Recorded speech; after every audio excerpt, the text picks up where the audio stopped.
On this episode of the HyperFast Agent podcast, we are joined by the social panel, Tristan Ahumada from LabCode Agent, Eric Simon, founder of The Broke Agent, Dylan Tent, the Hella Realtor, Eric Delgado from Optime Holdings, and Lana Rodriguez from the Lana Rodriguez Group. Listen in as the social panel presents at the HyperFast Sales Summit. We hope you enjoy.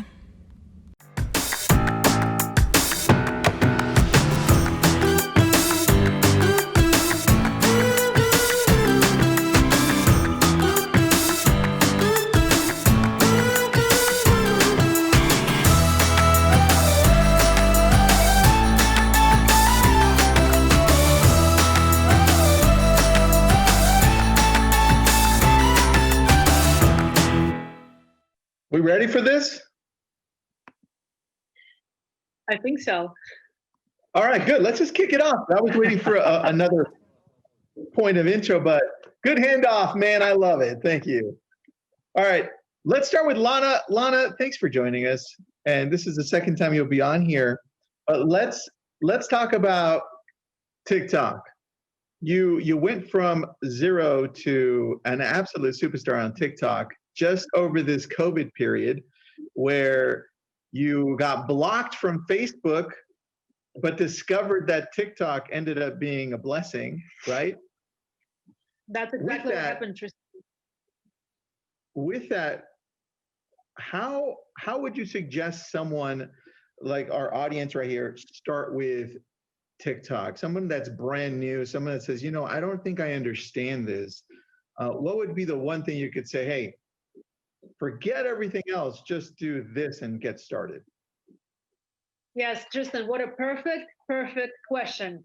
Well, there's few stages of TikTok. First, you have to download the app, and you have to trust the app is completely secure to use, okay? And all the rumors that TikTok is getting banned, it's not.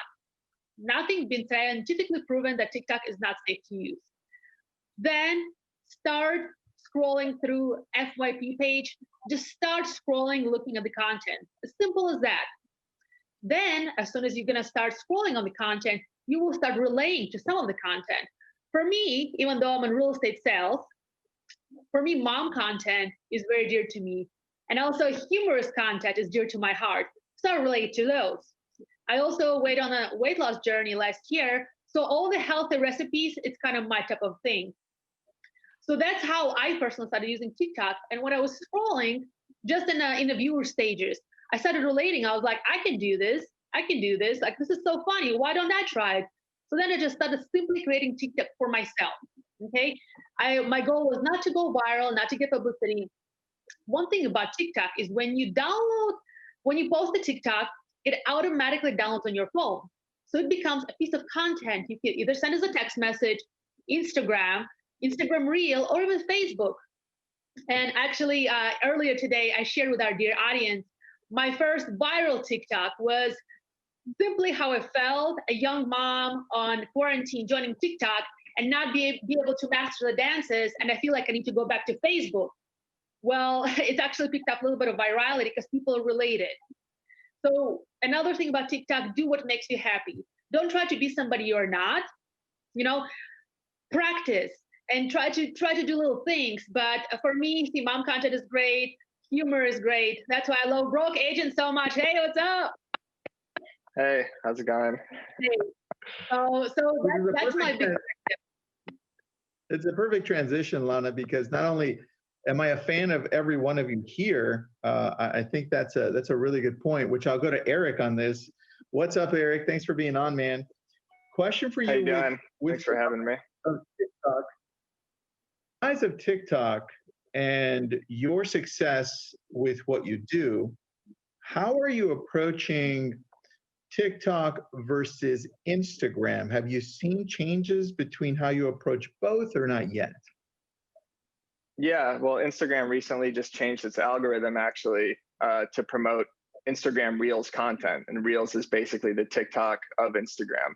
So memes and kind of reposts and stuff like that have started getting significantly less engagement because Instagram is trying to promote their new feature. So whenever Instagram comes out with a new feature, whether it's Instagram Stories, Instagram Live, or they want you to use voting stickers, polls, stuff like that, they really want to encourage users to use that. So they're really promoting that. As far as TikTok goes, I've approached it by trying to make my memes into actual videos. So like Lana was saying, it's a great copycat platform. So what I do is I just scroll through TikTok for hours, I guess, not hours a day, but hours cumulative over a week, let's just say. The cat's And I out of the bag scroll, here. and then It's hours, okay? yeah, I It's know. I hours. scroll through TikTok all day. That's all I do, exactly. So I scroll through it, and then basically you could copy what other people are doing in other industries.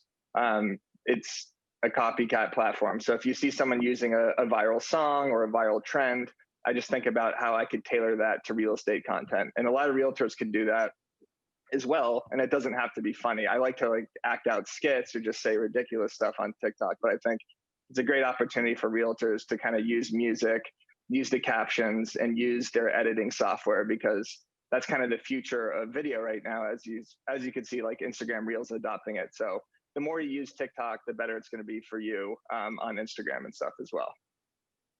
I love that, dude. I love how you're pushing those boundaries. Well, Dylan, I have a question for you, buddy. First of all, again, thanks for being on. I love our panel here. It's pretty awesome here. So Dylan, with people here using TikTok and then Instagram Reels and just pushing boundaries on social, just on the innovative side of how to be getting viral, how to just be pushing what's next. What's the most innovative thing you've done in your business that's helped you grow? So if you guys have done any looking into me at all, I'm originally a helicopter pilot, and I used to take pictures of people's houses and sell them door to door. And a guy said, "Hey, if you get your real estate license, you can sell my house." And it was a very expensive house. So I started working in luxury real estate right away. And the way that I would use to stick out would to make engaging videos that were like a Hollywood movie trailer for the house. So we've done cameos of Happy Gilmore. I have the original putter from the movie. We have the Ritz cracker, golf ball marker. We've done Toy Story stuff, and producing. And a lot of times we're going to do some type of ridiculous stunt. So I grew up racing motorcycles. So there's a video where I jump a motorcycle off of a guy's pool while I'm always wearing like a nice suit while we do anything. We add a snowboarding scene, a golf scene, wakeboarding in a suit, stuff like that. I found that if I do something that's entertaining and kind of funny, we'll go from getting 400 views on a video to like 40,000 or 50,000. And then, every chance that I get, if the property will allow it, we try to work the helicopter in there in some way, shape, or form, because it's, people see land in their front yard and they'll watch the video. So we're always doing stuff like that. But, and as far as the Instagram, TikTok thing, I've thoroughly enjoyed working on TikTok now. And I got my first listing there during the pandemic, actually, from a 17-year-old kid named Elvis. And he linked me with his parents that were sick of their agent. And you never know who you're going to reach on these platforms, even if it's, because people, when I first talked about TikTok at my office meeting in Michigan, they're like, "That's for kids."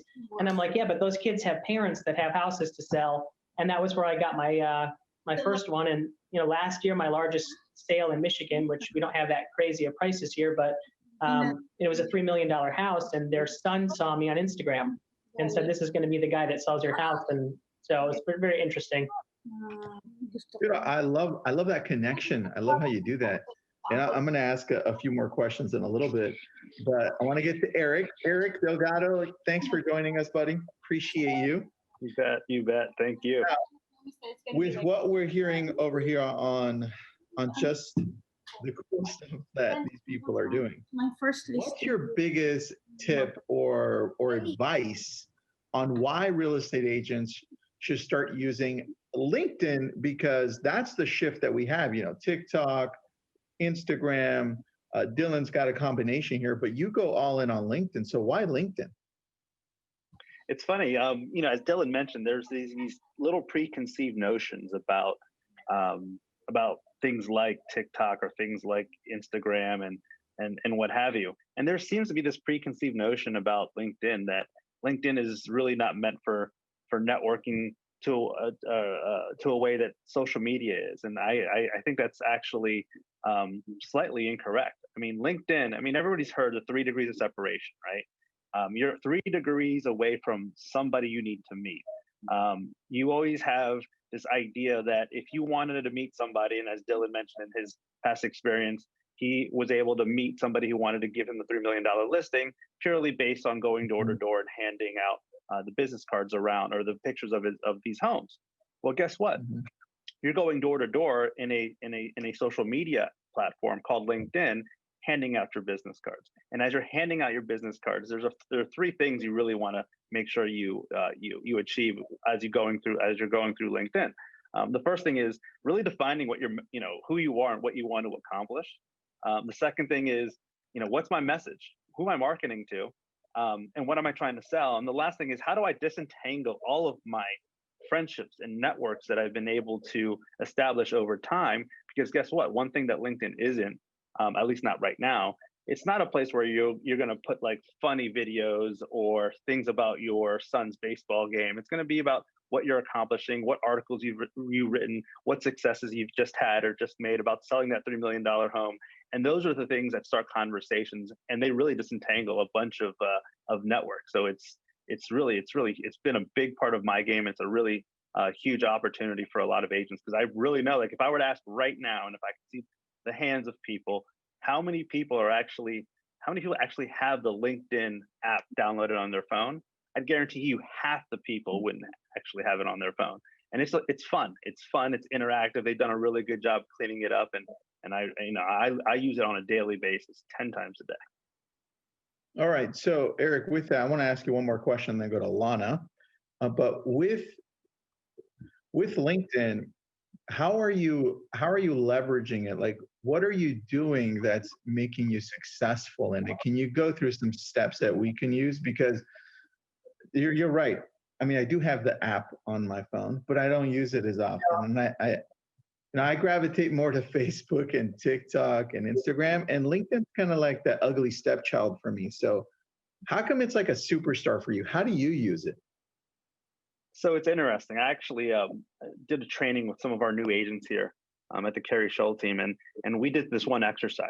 I asked the group to open or download their LinkedIn profile under their phone, and then I asked, what's the largest, the biggest business that's actually relocating partially their headquarters into the DC metro area? And everybody said Amazon. Awesome. So what did we do? We went into LinkedIn, we typed in Amazon, who works at Amazon, and lo and behold, one person in the room was directly tied into one of the head of HR in Amazon. She had no idea. She had no idea. And so the simple things like that, like putting in a name of a corporation that you're trying to partner with, whether it's a home builder, whether it's the HR of a major company that's going to be relocating a bunch of people in, you name it. There's a probability that you know somebody, or at least somebody you know knows somebody who they're linked to and can make a warm introduction. LinkedIn is all about that warm introduction. If you can master creating a warm introduction with somebody who knows somebody that you need to get in front of, the game's over. And that's how I utilize it on a daily basis. I've been able to raise capital through LinkedIn, find great opportunities with corporate clients through LinkedIn, establish great partnerships with LinkedIn, all because somebody knew somebody that I wanted to get in front of. I love that, man. Good answer. I took some good notes on that one. Thank you for that. Lana, so going back to TikTok, I love the alternating here, man. So going back to TikTok here, what would be some advice you could give to agents that are listening in on how you started from the very beginning? What routines did you see worked? What didn't? Because a lot of people listening in aren't on LinkedIn at all, or aren't going all in, aren't on Instagram or going all in, or even on TikTok, or even aren't posting in a way that's going to bring them success. So what do you suggest on somebody that wants to re-engage into social media correctly? What would that look like? Okay, great question, Tristan. So the way I started, once again, started as because I was bored, and then when my first video went viral, I kind of felt the power of this platform, and I started practicing more. And I divided my presentation before in 10 aspects how to use TikTok. And first of all, people need to just understand that it's no longer a platform for silly little girls doing little dances. Yes, there's going to be plenty of that, and it's not going anywhere. However, only 41% of TikTok users is from age 14 to 23. The rest of the TikTok users are us older folks, right? And also, fun fact for some of us just tuning in, TikTok is the most downloadable app on the Apple platform. How about that? Just let it sink in. So you can use TikTok just so many ways. Number one, entertainment. Just like Eric Simon said, yes, you sit there and you scroll at night. So start with that. Just start getting comfortable with laughing at the creators, videos. Get on the platform. Number two, you can go ahead and start doing content. The videos on TikTok are so simple to produce. They provide you all the sounds, 15 seconds. The tools to edit is so user-friendly, especially for people who are short on time. It's going to literally take you 15 seconds to shoot a video. If you want to be in it, if you want to just shoot it with your phone, and a couple of minutes to edit with nice captures. It gives you opportunity to learn, like Tristan, your video that you did with that cool little tool. I'm not sure still what that tool is. It looks like a robot to me, but it's almost 1 million views right now, right? Like 800, 900 views, 900,000, excuse me. So people can go and start learning on TikTok. I'm learning constantly from different creators. You can connect with fellow professionals. There's a gentleman who's a great lender, and he's giving me shout outs when somebody's looking for Colorado. Okay, and he never met me. We just connected on the platform. Mm-hmm. You can promote the product promotion for people who have something to sell. If there's swag or merchandise, whatever you do, right? Build your brand, tell your story, but just get comfortable. And here's a small little trick. When you're on your phone, you're recording a TikTok, and let's say you're kind of like, I'm not sure if I want to post it, you can put it in a draft folder and see if it's going to grow on you or if you want to put it live. I love that tip, Lana. That's a really good tip, because you may not be feeling it right now, but like the next day you're feeling happy. You're like, that wasn't too bad. Post. So great tip on that, Lana. All right, Eric, you've done such an amazing job to grow such a huge fan base, dude. Me, one of them. Thank you. I love stuff. You sure about that? What? I think you kicked me out of lab code agents. That wasn't me, dude. Oh, okay. That was me. There are two people who run lab code agents. Remember that. So got it. Okay. Yeah, I was told I could promote one of my Instagram ebooks. I posted it and then immediately deleted. So it's okay. That was. I told you could. I'm like, dude, Eric, go ahead, man, go right ahead. And right. Obviously, I may have been wrong.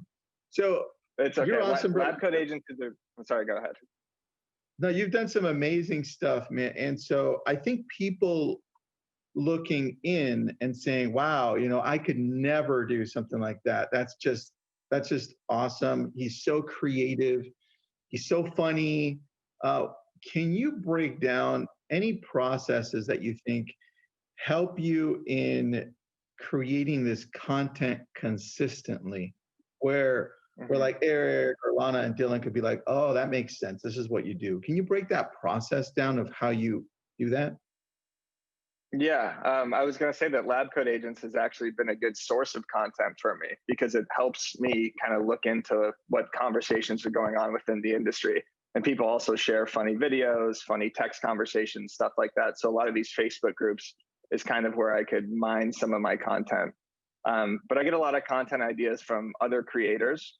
So on Instagram, I follow a lot of like-minded accounts of people that are kind of like disgruntled in their specific profession. So I follow attorney problems, stupid resumes, big law boys. I don't know if that's what it's called, not big law boys. I don't know, trust fund Terry. So there's like these financial meme accounts and stuff. And we all kind of circulate the same viral memes and then throw our own captions on them. Other ways I get content for real estate is I'm still an active realtor here in Los Angeles. So I get content anytime I talk to anybody, basically. So any phone conversation, any showing, any inspection, any open house, a lot of my content just comes from my actual interpersonal experiences. And then another way I get content is people DM me a lot of stuff now. So as the brand has grown, I get a lot of submissions, which is great because that's been able to continuously feed me ideas. But yeah, just following other agents, seeing what other type of content is being produced by other people. I think the best part about TikTok and Instagram is you could kind of emulate other pieces of content that you like. And the best thing about real estate is it gives nonstop content. From like a comedy perspective, anytime you have a bad inspection or something like that, there's like 5 to 10 things you can take away from it. That's very true, man. And I love that you said that because Lana was kind of hinting at the same thing. We go and take a look at other people's accounts and see what we can be inspired by or bring in. Like you said you look at other sales verticals and see what they're doing that's successful and just tweak it so that it matches real estate. That's a really good point. I just steal their content. I just steal their content, basically. It's the easiest thing ever. I can just screenshot something and then throw. I don't actually steal content. Right? So yes, exactly. Yeah. No, I don't just screenshot it, but yeah. I love that, dude. Well, good job on that. Dylan. Thank you. Question for you, man.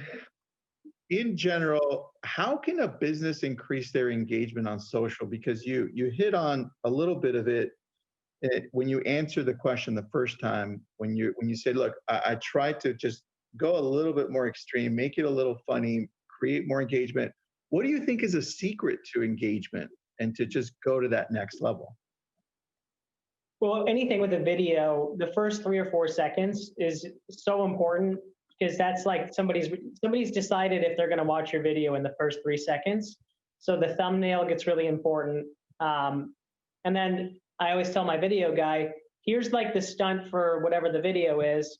I want the first 3 seconds to have, we're going to do we rented a DeLorean. This house actually, we didn't end up selling, but, and the video never got released, but there's a DeLorean, Doc Brown, Back to the Future hoverboard, plutonium, basically Mountain Dew in beakers that we're going to pour into the back of the engine. And then, if you can make something like that entertaining on the front end, then people will watch it all the way through. And the more people comment and share, the better. So that was always my thing. Because when I started working like on a lot of luxury real estate at 23, and this was my first job. And I just had to give the perception that I knew more about marketing than all the agents that had been in the business their whole life. And say, I can get more eyeballs on your house. I might not know what the hell I'm doing in any other capacity of this job, but I can beat you on Instagram, Facebook, YouTube. TikTok wasn't around then, but now my most popular piece of content ever is actually on TikTok, and it's like, it was the #1 post under the luxury real estate hashtag for a while on all of TikTok. But now, it's amazing how you can reach people with this stuff. But again, so it's first 3 seconds making something entertaining. Kind of the time that you post something is important as well. If you generally know when you're looking at your phone the most, it's probably also when other people are looking at their phone the most. So you want to post it, be ready a little bit before those times. And then, hopefully you're getting a lot of comments and engagement early on so that the algorithms all just let it take off. And something Lana said, Lana had said something about the putting something in your drafts. I do a lot of like flying TikToks, right, of like pretty landmarks. And there's stuff that I think is really pretty that I fly over because I go up in the air a lot. And then there's stuff that I think is not that entertaining. And one of my most popular videos is something that I never would have posted, but I just did for no reason. And then it ended up getting like 500,000 views. And it's like, this was just, just like a rant. And it's weird how that works. So I would never shy away from posting stuff. But if something isn't getting attention in the first, hour or two, you can can it probably. Just if you know nobody's liking it, nobody's commenting on it, it's probably crap. Yeah, dude, that's a good point right there. Do you go back and delete some of your social posts, or like, whoa, that tanked, I'm deleting that crap? I have, yeah, for sure. All right, cool. Because I've also heard other people are like, no, I'm going to leave it and see if it picks up, especially with TikTok's algorithm, which picks up old stuff, right? So, but I do the same thing. I'm like, oh, I kind of feel ashamed to like, oh, that's terrible. I'm just going to delete that. So I actually do that too. So, a good one. All right, Eric, going back to you, man, when we were talking about LinkedIn, you mentioned that you go to LinkedIn quite often. I think you even said up to 10 times a day. What do you usually post? Are you just checking TikTok? I mean, checking, there you go, me going to TikTok. Are you checking LinkedIn 10 times a day, or are you posting 10 times a day? What does this look like? So it's interesting, right? So one of the things that you were taught, or most people were taught growing up, is you never talk about work with people when you socialize, right? Like, how often are you on TikTok or Instagram or Facebook, and you say, here's what I do for a living, and this is how I make my income and how I put food on the table. It's not all that often, right? The safe space to do that is LinkedIn, right? Safe space to talk about what you do for a living, how successful you're becoming, the money you've just raised, the project you've just completed, your new, you're looking for employment, or you just got this new opportunity. Safe space is LinkedIn. And so when I'm engaging in LinkedIn, I'm congratulating people on a project well done. I'm commenting on an article written by somebody that I'm familiar with. I'm helping people look for that new opportunity that may have been laid off over during the pandemic. It's that kind of engagement that slowly but surely starts creating my network and my sphere, because what goes around comes around, especially in LinkedIn. So for those of you guys who've been active in LinkedIn, I'm sure you've seen people who are looking for new opportunities. And if you're able to connect the dots, that's something that's going to pay in spades later on. And so when I'm checking in on LinkedIn, I'm going to that safe space where I can communicate with people how successful we're doing here at HyperFast and at the Keri team, projects that we're completing, projects that we're doing, and vice versa. And so my check-in is really just to say hello and to see what's going on and to comment and to help build bridges, because ultimately it's just a big networking opportunity, and everybody's been at a networking event. The people that get the most drinks bought for them are the ones that are actually known for connecting the dots, connecting people, and building bridges. And LinkedIn's a really great space for that. Would you say you spend more time posting in LinkedIn, or would you say you spend more time connecting on the back end of LinkedIn? Where do you spend most of your time? Most time connecting on the back end, most time congratulating people, most time giving people likes. Because what ends up happening is I'm finding little nuances, little nuggets of gold with people that have the ability to help me in something that I'm looking to accomplish. And so I'm just checking in, again, liking something, commenting on something. I'm not posting as much as I'd like to post, but those comments, especially on LinkedIn, are almost as equally valuable than posting yourself. Do you have a separate time that you go into LinkedIn and comment than you do for just posting, and then just kind of going off and doing your own thing and then coming back and commenting later? What does that look like? Yeah, so my cadence is really simple. It's beginning of the day, end of the day. Beginning of the day, literally when you're waking up early in the morning, and my routine is pretty simple. It's you wake up super early, you spend 10-15 minutes prepping for your day, and some of that prep is going through daily news, morning brew. I don't know if anybody subscribes to that. That's a really good one. And then going through my LinkedIn and seeing who's done what. Like today, one of my amazing friends, Anthony Gonzalez, just took on a new role. And I helped him actually, with that role, to get that role. And he just made that announcement, and it was so good to see that reel. So beginning of the day. At the end of the day is when I start doing most of my posting and start talking more about my day, if I start doing some posts. But beginning of the day is really clutch for me, just to see what's going on. All right. Makes sense. I'm going to go to Eric, because I have a question for Eric on this, dude. When you post something, you get thousands of likes and a whole mess load of comments. Do you go in and like the comments and comment in throughout the day? How does that look like? Or do you leave it kind of like what Eric does, morning and evening? Occasionally, yeah. I should do that more, because you want to foster the community you already have, and commenting back is one of the best things you could possibly do, because not only does it double your comments, obviously, which makes it look way sicker, makes it look like your post is doing that much better, but it encourages other people to comment because they're excited that the user is commenting back to them. Do you see Gary Vaynerchuk? What's that? So you never comment on my comments. Oh, well, maybe. Are the comments funny or relevant? Sometimes I would only try to comment Okay. if it's funny.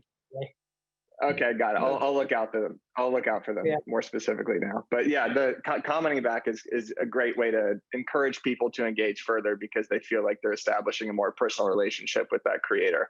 So I do it a lot on posts that aren't doing well, which is kind of stupid. But I do that because it'll be like a little embarrassing if the post isn't doing as well. So I'll try to comment back to all of those comments and try to get it going a little bit. But for me, I find doing that most effectively in the first 5 minutes that I post.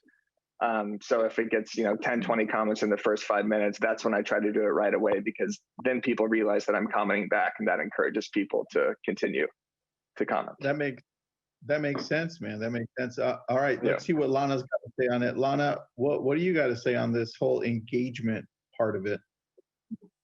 So, okay, TikTok engagement is interesting. Sometimes I post at night because I'm still a mother and a wife. So I put my kids to bed, my husband goes to sleep, and then I have my TikTok time, right? But between you and I noticed when I post late at night, engagement goes down. Because the way the TikTok algorithm works is it puts up your video into initial pool of audience, and they see how they react. And if there's interaction, they're going to blast it to a bigger pool. So clearly at midnight or 1 o'clock or 11:30, everybody are asleep.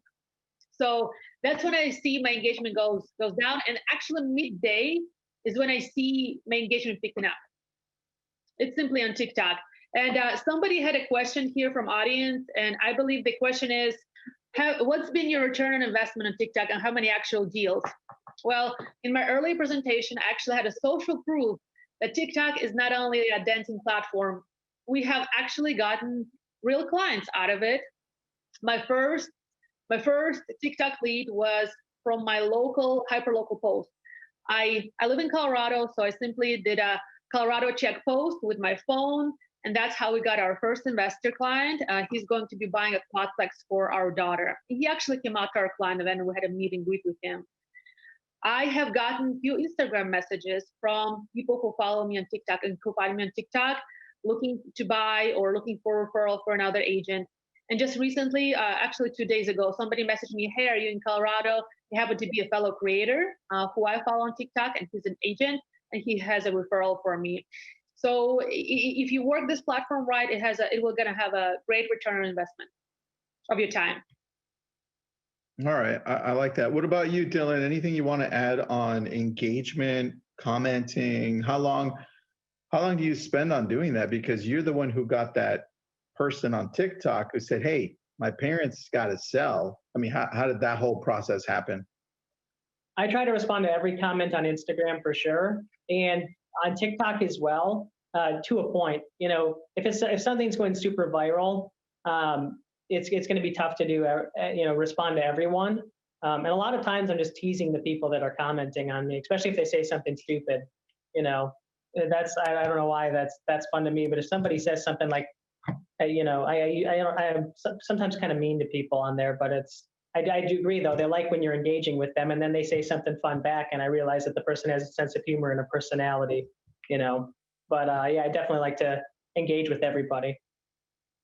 Do any of you go into any other posts and comment in there often, or just make some funny jokes in other people's posts? I see Eric nodding his head. Yes, Eric, what's up? Yeah, that's one of the most effective ways that I got people to notice the account at the beginning, especially because the name was The Broke Agent, which was kind of unique. So people wanted to check out the handle afterwards. But I would comment consistently on Inman News, Tom Ferry, The Real Deal, like basically all these like kind of big real estate Instagram pages. Is I would comment consistently. I would comment something funny that would be slightly trollish, but wouldn't be offensive to that creator, because I don't want to get blocked, and I want it to be just like, I want them to respond. So I'll do it to the $1 million listing guys like Ryan Serhant, Selling Sunset. So I still do that. I try to comment on 5 to 10 photos today of industry related accounts, and I try to do it quickly too. So if you want to set your post notifications on for someone that is in your industry, like a Tom Ferry or something like that. And then the second it goes on, you could comment right away. Then your comment has a better chance at getting more likes and being pushed up when other people see that post, and then they visit your feed afterwards. So commenting is really effective. If you have, 10, 15 minutes in a day, comment on 10 to 15 accounts, and you'll see your following go up a lot more. It also encourages that user to comment on your page. Yeah. I like that a lot. That's a pretty cool growth hack right there. It is. You can see it in the Instagram ebook that I made, that I referenced. The earlier. one that we blocked in Lab Coat Agents. That exact one, exactly. Dude, we're gonna have got to all the up. tricks. It's Yeah. so good. We're gonna have to post that up. With that, great hack, by the way. Dylan, any hacks that you have on growth that you can help on any platform for people listening in? On any, like in real estate or social media specifically? Social media specifically, just on growing your channel. I think that, you, like you said, going and commenting on other people's pages is good, especially if you can get to the, your comment gets a lot of upvotes and people like it. The more I think the more you use it, and the more you post quality things, the quicker that you'll grow, which is kind of obvious there. But for me, with the growth was just making it more like a Super Bowl commercial, if you could. If you think back to the Super Bowl commercials for each year, usually you're going to remember the one that was the funniest to you. And so if we can make something that's, that will make somebody smile, it's so much more likely that somebody's going to, share it and share their friends and tag it, Yeah, makes a lot of sense. Eric, I have a question about growth on LinkedIn. So LinkedIn still puzzles me. Okay, this is why I gravitate to you, and I have questions. These are personal questions. I suck at LinkedIn. How do you grow LinkedIn? How can I grow my LinkedIn, or how can I get more engagement? It's funny because people. Is it that you suck at LinkedIn, or you haven't actually tried to spend time with LinkedIn, right? Because it's so simple. That's a great question. I don't like LinkedIn. So you think you don't like LinkedIn? That's right. That's what I was saying before. A lot of people have these preconceived notions that LinkedIn is some old way of doing things, and there's really not a lot to be done there. And then I think that's as far from the truth as possible. I mean, actually going into it, and LinkedIn has done a really good job following success leaves clues, and they've done a really good job following the way other social media platforms create engagement. Before, it was just it was really archaic and old, and they were so far behind. But now it's you post something, you can like something, you comment on things, you can heart things, you can put dollar signs on things. And once you're in it, and once you start engaging with people, then you start also understanding that there's certain networks and certain groups that are being established by others, and you start following those groups. And then before you know it, you're involved with 4 or 5 groups that are really pertinent to what you're trying to accomplish professionally. Again, this is all professional. If you're trying to raise money, if you're trying to for a project, 20 apartments down the street and around the corner. If you're trying to find that single family home, that high net worth person, that's what's amazing, and especially in this market, is you would be able to see when people are getting promotions. And if you're seeing people getting promotions, that might mean they're either going to get relocated, or they might be getting a bump in their salary. And what happens there? You congratulate them, you put yourself present, and then what you might end up finding and realizing is that person's going to buy a new home. And that's happening time and time again with my network of agents that actually utilize LinkedIn. So Tristan, it might be just that you're not engaged enough yet, because if you think of all the cool things here, we're the least cool. LinkedIn is the least cool of everything here, but I do think it's super valuable. Dude, I agree with you, Eric. It's my bias. I have a bias against LinkedIn, so I have to work on that. A lot of people do. Yeah. I love it. All right, Dylan, if you do, which I think you do, how do you leverage your helicopter business with luxury real estate? And should I get my helicopter license? I've always had a passion for things that burn fossil fuels and go fast. So from a standpoint of, I grew up racing motorcycles and I got my pilot's license and I play golf and I use all of those things to do real estate deals with people. So with the helicopter, it's popular on my social media, but also I run a helicopter tour business around Detroit. And people are like, oh, I don't want to go see Detroit. It's like not that sweet, but it actually is a pretty cool city from the air. You can see drive-bys, you can see houses burning down, all that. No, I'm just kidding. Detroit's come a long way. You're joking, right? That's hilarious. What I did, honestly, the development down there has been incredible. And a lot of companies are coming here. But what I do is, at my helicopter tour business, I charge half of what every other tour company in the area charges. And so people go, oh my gosh, like your prices are so low. And when they call me to schedule a flight, I say, hey, I'm not trying to sell you a helicopter ride. I'm trying to meet you so I can sell you a house. And they go, what? And I'm like, well, I use this helicopter to sell real estate all over Michigan. And then, I've probably done 6 or 7 sales this year just off of people that were coming out to me just to do like a engagement proposal, and people that are getting engaged need to upsize, right? People that are having babies need to upsize, So that's where I get a lot of that from. It's not just the Instagram and the social media stuff, but I'm just, one of my favorite real estate coaches says conversations lead to closings. So that's where with Eric on LinkedIn, I think he gets a ton of success on there. It's because he's having conversations with people.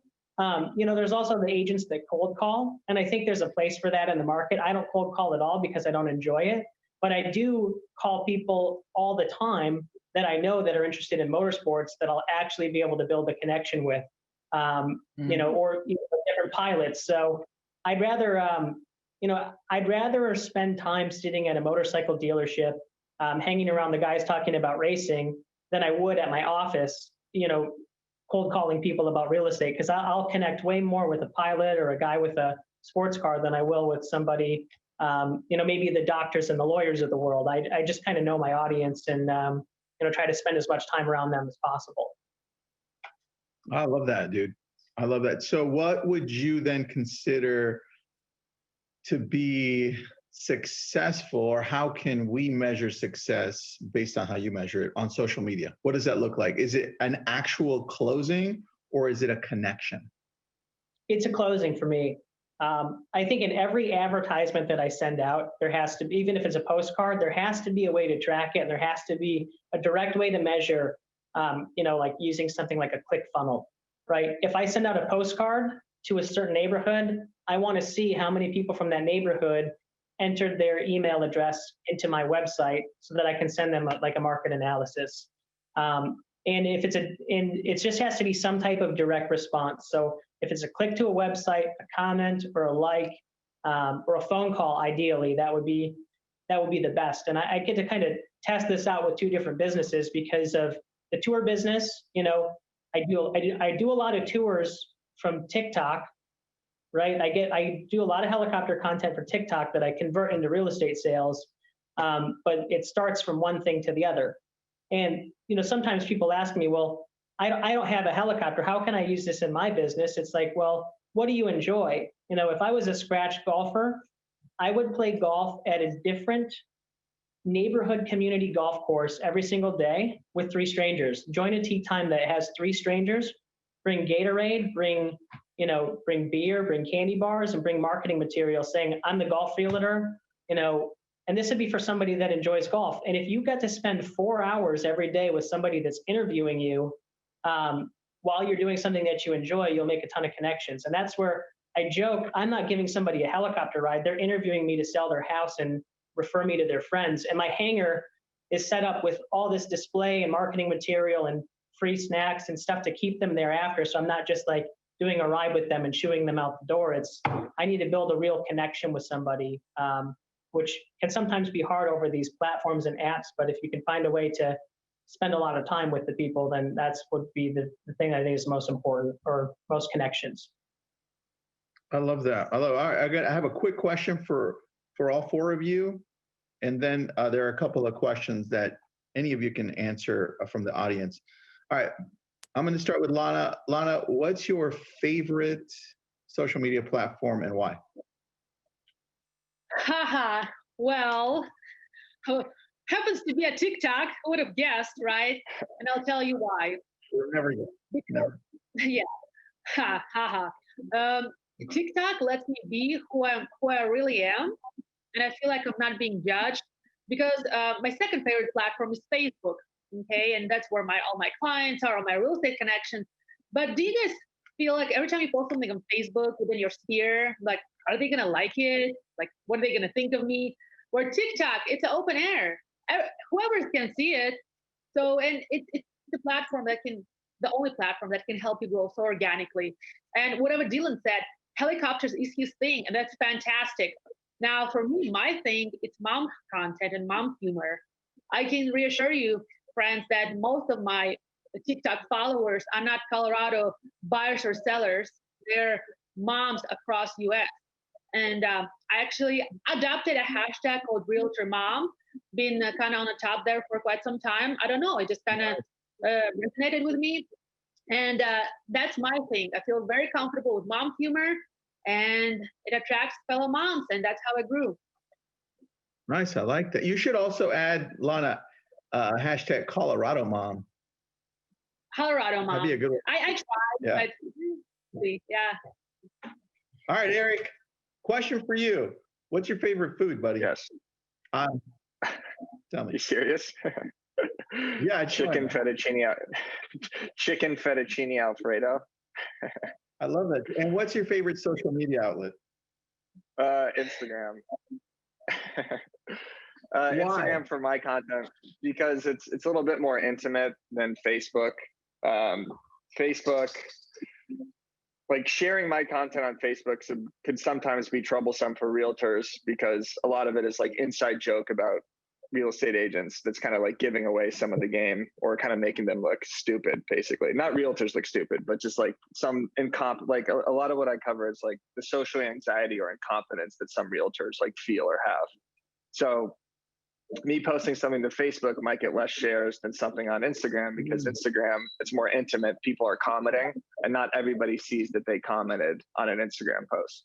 So on Facebook, if it says, hey, I shared the broke agent post, it's like, well, I can see what someone else commented, and it's too sensitive on Facebook too. I feel like Instagram is more intimate and is the perfect platform for, memes and videos and humor like that because it's just tagging people. And the virality of tagging people, you get way more followers on Instagram than you would on like a Facebook page, I feel like. So, but I like TikTok too. I mean, what's that? We didn't even get to tagging. I was going to say that's another hack too. So great. Yeah, great point. Absolutely. But TikTok, as far as like ability to grow, there's nothing like it right now. On Instagram, if you want to have a video go viral or you want to have a video get hundreds of thousands of views, you have to have hundreds of thousands to 1 million followers.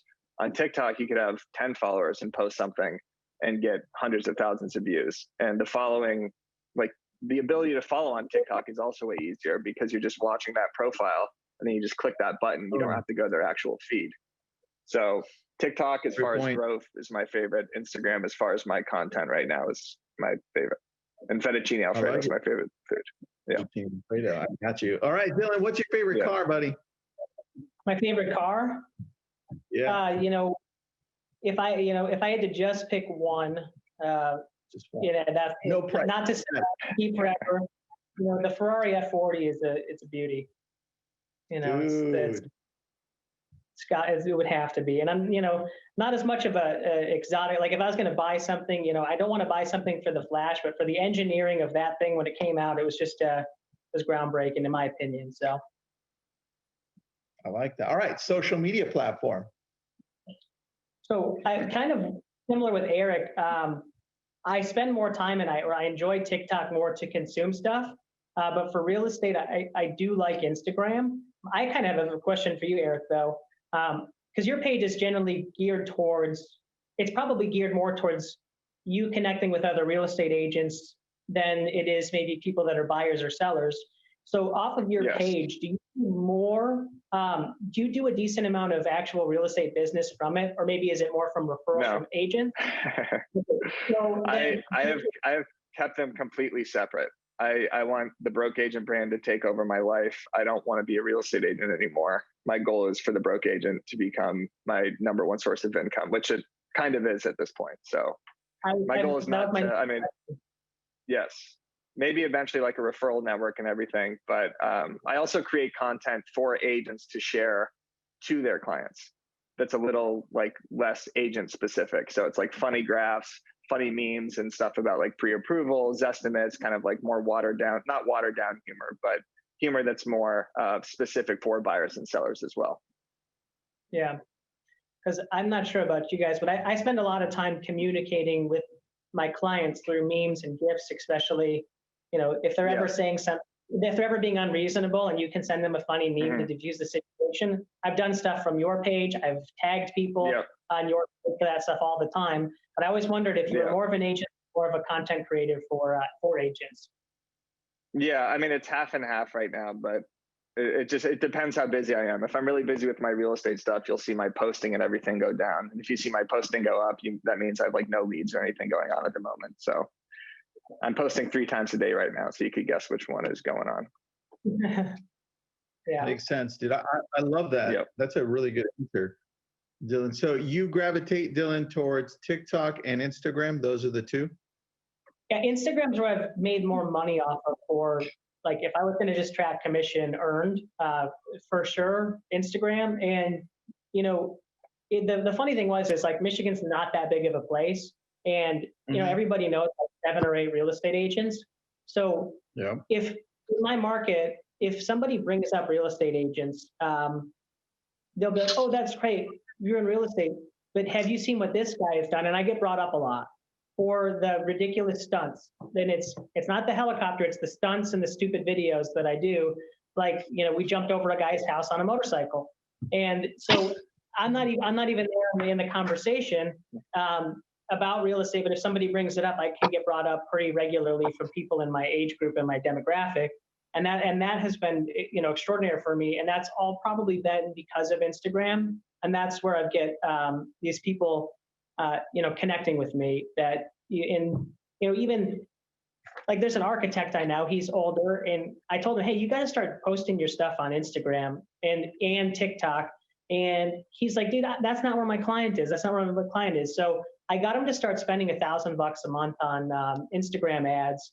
And he does really contemporary houses. He's got jobs in the Cayman Islands, Florida, LA, Colorado, all sorts of states that he's never had a foot in the door in at all. And these people are paying a premium for this Midwest, you know, trendy architect that nobody's heard of now because of this. And it would not have happened without, you know, me kind of pushing him to do it. And so it's been great to reach people. Going off of what Dylan just said, sorry. Yeah, just like these apps all ageify a little bit, right? So like, you know, Facebook started off as a college platform. Instagram was kind of like high school, college, like younger kids, Snapchat as well. And people will probably think that about TikTok right now. I think Lana gave a statistic earlier about what the demographics as far as like age and everything goes. But so even if you don't think that it's your right audience now on TikTok, it might be in 2 years, it might be in 3 years. So establishing kind of like your lane as the architect or as the realtor on TikTok right now is a really good opportunity, because in 2-3 years from now, not only will that audience be buying houses, but the audience might just ageify up anyway, as these apps tend to do. Yeah, which is already happening on. Lana pointed out the growth aspect of TikTok, and so did Eric, on how quickly it took me. I probably spent like $25,000 in Instagram ads before I got to 20,000 followers, and I've stayed pretty stagnant around there with $0 at all, and just using old photos and videos, or just old videos from my camera roll. You know, we've passed 25,000 followers on TikTok in like 9 months, and it's off of a couple of videos that went viral. And the comments that I get on there are not kids that are dancing. They're intelligent people that are like, oh my God, that's you who always flies over my house. I live on Long Lake on the corner. We were playing volleyball yesterday. I'll read something like that, and I'll be like, oh my God, next time out there, you know, raise a pirate flag or something. And then we'll wave when we go by the next time. And that's where we're getting this stuff from. So that's why I think that the growth that you can get on this TikTok platform is just, extraordinary. It's like nothing I've ever seen with social media by a long shot for business. Yeah, I agree, man. I agree. Eric, we don't want to leave you out of this, but what's your favorite TV show? Favorite TV show? Holy cow! Don't know if I have time to watch much of TV, but let's see. I don't even know. Say again, Netflix. I don't even know. I was watching something this weekend. I don't even want to tell you about it because people will judge. Emily in Paris. All right, go for it. Y'all can hashtag it and what have you. I just categorized. What? You did. It's a thing that my daughter wanted to watch, and then whatever. I'll blame it on her. Favorite social media. So favorite social media. Is that where we're going right now? That's cool. Right. I wanted to forget that past comment. Favorite social media. Look, my son. I'm his baseball coach. We just won the championship yesterday, and my go-to for that particular moment in my life was Facebook. So, I still like to delineate between business and family. For family, it's mainly Facebook. If I want to kind of draw the line between family and business, is Instagram, and then I've yet to do TikTok. Apparently, my daughter's really good at it, so I got to take some notes sooner or later. But yeah, that was Facebook was where I went to post the championship that we won yesterday, which was really fun. I love it, man. Well, Eric, that'll wrap it up. Lana, Eric, Dylan, and Eric, thanks for being on. This was really fun. We could have gone for probably the whole day just on social media and where we're talking here. So thank you, guys. I'll probably reach out to you individually just to thank you. Back to our host here at HyperFast Agent. Thanks, everybody. Thank you for tuning in to this episode of the HyperFast Show. Subscribe to us if you want to make sure you get the latest and greatest HyperFast shows. And remember, we love reviews. Reviews help us bring better and better guests and improve our shows. So give us the good, the bad, and the ugly. We hope you enjoyed the show, and we will see you next time.